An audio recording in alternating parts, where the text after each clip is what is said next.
Hej, i den her video vil jeg lige vise dig, hvordan du går ind og opretter en ny artikel. Starter med at logge ind. Når du så er logget ind, kommer der en brugermenu i venstre side. Og du vil skrive en ny artikel, så du går ind og klikker på skriv en ny artikel. Og så kommer der en tekstbehandler frem. Hvis ellers min computer vil være med. Jeg skriver titlen på artiklen, som kan være et vidnestævne. Jeg tilføjer test bagefter, men jeg skal have den slettet igen.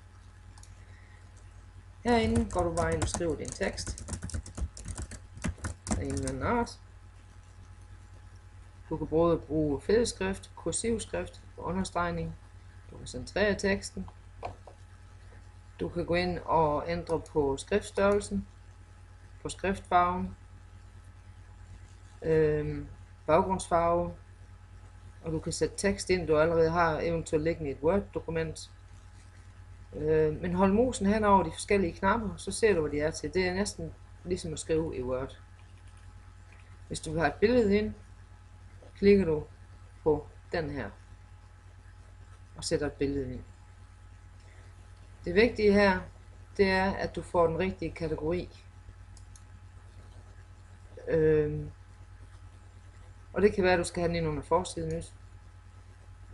Den skal være publiceret. Skribent alias kan du bruge i det tilfælde, hvor du vil have dit eget navn til at stå for oven i artiklen. Men det behøver man ikke.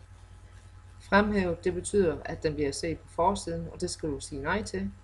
Fordi at forsiden er den knap, der hedder klubben heroppe, eller velkommen, kommer den til at hedde. Start publicering, det gør den nu. Men du kan afslutte, du kan sætte den til, hvornår du vil have den til at afslutte. Hvornår den ikke skal være vist på hjemmesiden med. Vi siger, at den skal ikke være vist mere efter den 15. februar. Så den klikker jeg på. Adgang, den skal være adgang for alle, som kan gå ind og se den. Og mere skal du ikke gøre her. Så går du ind og trykker på gem.